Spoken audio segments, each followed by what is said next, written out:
And it's been another week. It's actually been 2 weeks since we've spoken because last Sunday, episode 8 started going up. Oh, you guys. All the comments and conversations happening throughout the whole episode and the reactions and everything have just been so amazing. Reactions like this.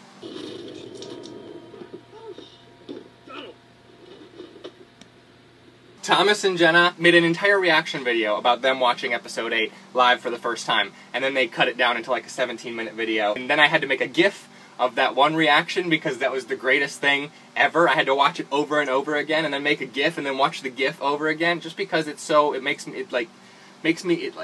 touches, it's exactly what I was hoping for, and it was captured there, forever. There's a link to that video in the dupes.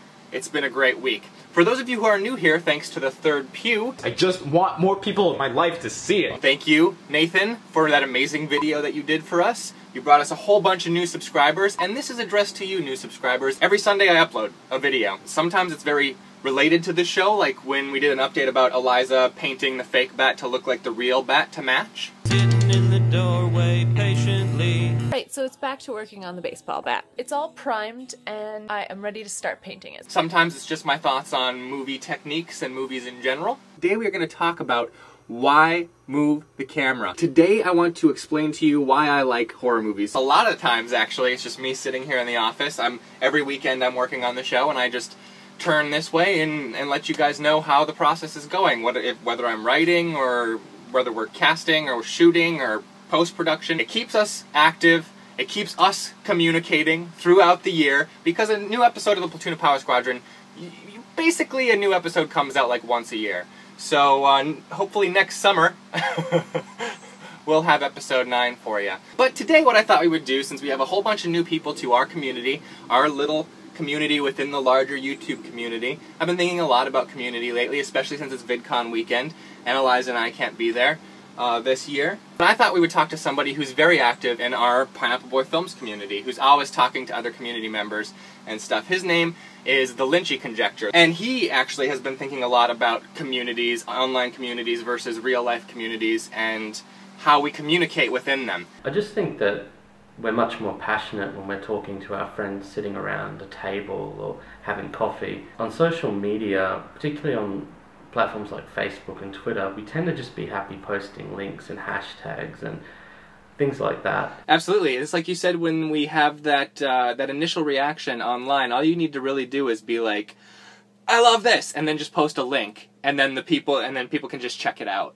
Whereas when you're talking person to person, you actually have to express the things that are fantastic about it, i.e., real communication. I think online we tend to focus on what the content is rather than why we actually care about it. Platoon of Power Squadron is actually a good example, because simply saying that it's a funny show about superheroes doesn't really differentiate it from the other YouTube shows and television shows that are out there.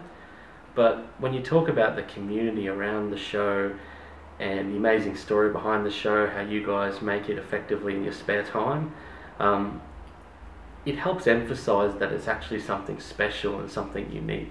Someone like yourself, who is very old school YouTube, in my opinion, where you engage in the conversations and comments all the time. And not only do you engage with the content you're watching, but you engage with the other people who are watching the same content in the comments. Yeah, I mean, I've certainly gone through phases where I've definitely been less active in the comments and less active in the community. It's just that I feel, going back a few years, YouTube felt like a very different place. In the past, it was quite unusual not to see numerous people having real conversations in the comment sections of a video. But nowadays, there's still lots of comments, of course, but fewer actual conversations. And maybe it has to do with the whole culture changing too, because with the lack of video responses, it's easier and more accessible to do video responses now, I think. But the fact that they're no longer called video responses, it changes the tone of the conversation. You're right. The Good Stuff, for example, which is another show that I'm really passionate about, and which I know you're pretty familiar with yourself. Every time they release a new playlist, the last video is always about community participation, the community's response to the topic. I don't know whether Craig and the guys have a hard time finding the videos, but I know that since video responses were disabled, I've had a harder time connecting with that community.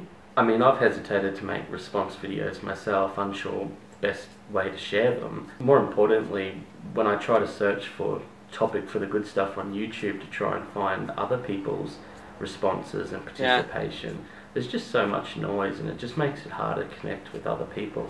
Well, but the fact that you can now post a link to your video in the comments of another video, which I think that's a good move, but it does flow into the spam filter immediately, and like the people making the content have to activate them. You're right. I did see where YouTube was going with the changes, and I do think it's a more powerful tool. I mean, in theory, you could carry out entire conversations using videos and response threads now.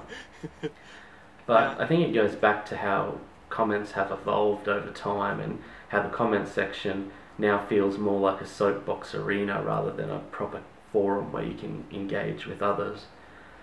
People are just hesitant to share their videos in that kind of environment. I do feel like communities like the Pops community or the Good Stuff community, there is very much still the ability for members to properly engage and feel that community spirit. If people make the effort, they can definitely bring that feeling back. Matt here is also starting a series of videos, I believe, on his channel about actually communicating about the things you're passionate about, right? Yeah, that's right, and a lot of credit has to go to you guys, actually.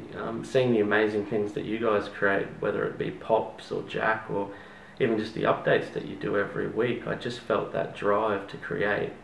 You inspired me to get off my bum and just start creating stuff. I've only got a few videos up on YouTube at the moment. The plan's to keep making them, and I will hopefully stick at that.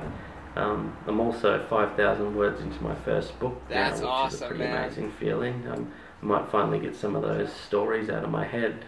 But yeah, it's just the most important thing, I think, is that I'm creating, and I encourage other people to do the same. Thank you so much also for contributing to the show. That's absolutely fine. I mean, we all buy stuff from iTunes and whatnot, and Pops is definitely up there with any other form of entertainment that I use, so I certainly don't mind contributing. I encourage everyone else to do the same, not just for Pops either, but for any YouTube channel out there or independent creator out there that you enjoy, because that's the only way these things will keep going. You should go check out his videos. There's also a link to his channel in the doobs. Thank you so much again for watching episode 8. The response was unbelievable. I had a great week watching you guys watch the show. I'll see you next week. That's the Pops logo. Hope you guys have a good one. Take it easy.